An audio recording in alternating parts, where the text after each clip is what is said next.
Baik, jumpa lagi di channel saya. Kesempatan ini saya ingin berbagi tentang tips sukses beternak sapi potong. Tips pertama adalah pemilihan sapi potong yang baik ya. Jadi untuk memilih sapi potong pastikan bahwa dia sehat dan berkualitas ya. Apa yang diperhatikan mulai dari fisik sapi, baik kekuatan tulang, struktur tubuh yang baik, mata yang cerah, bulu yang bersih, dan tanda-tanda kesehatan lain. Itulah tips pertama. Jadi jangan asal membeli sapi, tetapi lihatlah kriteria mana yang sapi yang baik ya. Tips yang kedua, perlu kita ketahui bersama bahwa sapi adalah hewan pemakan rumput. Jadi pastikan sapi ini mendapat pasokan hijauan yang cukup. Kemudian sediakan padang yang rumput yang luas atau pakailah sistem pengambilan rotasi untuk memastikan sapi mendapat akses ke rumput yang segar. Jika memungkinkan, berikan juga pakan tambahan berupa jerami atau silase untuk menjaga keseimbangan gizi ya, sehingga mendukung keberhasilan daripada suatu usaha peternakan sapi potong. Tips yang ketiga, setelah pemberian pakan yang baik, maka langkah berikutnya kita harus pastikan bahwa kita bisa atau kita perhatikan kesehatan dari sapi. Apa yang dilakukan? Yaitu lakukan vaksinasi dan pengobatan yang diperlukan secara rutin untuk menjaga penyakit atau untuk mencegah penyakit. Nah, apa yang kita lakukan? Hal apa yang kita lakukan untuk mencegah? Itu bisa jaga kebersihan kandang, area penampungan sapi agar tidak terpapar penyakit maupun parasit.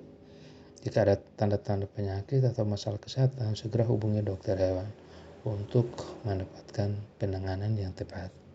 Tetapi sekali lagi saya tekankan bahwa lebih baik kita mencegah daripada kita mengobati ya.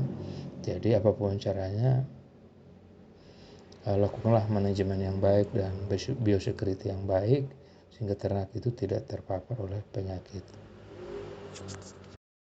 Tips yang keempat adalah pemeliharaan dan kebersihan kandang.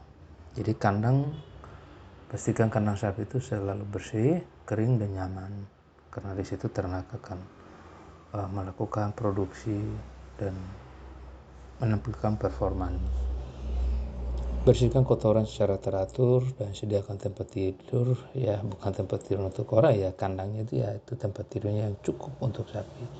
Juga sirkulasi udara yang baik agar tetap sehat. Ketika sudah dilakukan ini, pasti ini sebagai bagian dari pencegahan. Tips yang kelima, rencanakan kapan ternak itu terjadi kebuntingan dan bagaimana mengembangbiakan melalui pemeliharaan. Jika Anda berencana untuk membiarkan sapi, perhatikan siklus reproduksinya secara rutin ya. Pilih pejantan yang berkualitas untuk bereproduksi baik.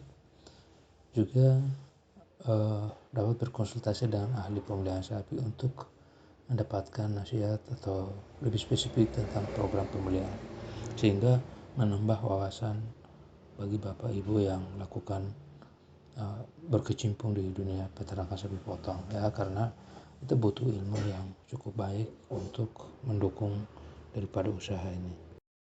Tips yang keenam adalah perhatikan kesejahteraan dan perilaku ternak ya. Jadi kalau kamu punya ternak ya perlu perhatikan setiap harinya. Ketika ada gejala atau perubahan atau tanda-tanda yang mencurigakan, misalnya nafsu makannya atau aktivitas lain yang beda dari biasanya, itu perlu segera ditangani sebelum terjadi parah ya. Jadi perhatikan tanda-tanda kesejahteraan sapi seperti bagaimana nafsu makannya yang baik, aktivitas normal, kebersihan, kualitas bulu yang baik. Jika ada perubahan-perubahan dalam perilaku atau penampilan sapi, teliti dan tindak lanjuti dengan perawatan yang sesuai ya. Jadi memang keberhasilan ini butuh ketekunan, ilmu yang cukup, dan pengalaman ya. Kemudian tidak hanya cukup untuk membaca, tetapi perlu diaplikasikan. Tips yang ketujuh, bagaimana pemasaran dan manajemen keuangan. Perlu saya tekankan adalah lakukan perencanaan pemasaran yang baik untuk sapi Anda. Pahami tren pasar dan jalin hubungan dengan pembeli potensial. Selain itu, lakukan manajemen keuangan yang baik untuk mengelola biaya dan pendapatan usaha peternak. Ya, jadi harus tahu potensi pasar. Karena kalau kita lambat memasarkan suatu produk, maka akan menambah biaya pengeluaran dan itu akan berpengaruh terhadap pendapatan. Demikian tips yang saya bagikan. Sebagai penutup, selalu ingatlah bahwa beternak sapi membutuhkan komitmen dan perhatian yang baik. Jika memungkinkan, carilah bantuan dari peternak sapi yang berpengalaman atau konsultan peternakan untuk mendapatkan nasihat yang lebih spesifik sesuai dengan kondisi tempat. Semoga bermanfaat video ini. Jangan lupa dukung video ini melalui subscribe, like, dan share. Terima kasih, jumpa lagi di video berikutnya.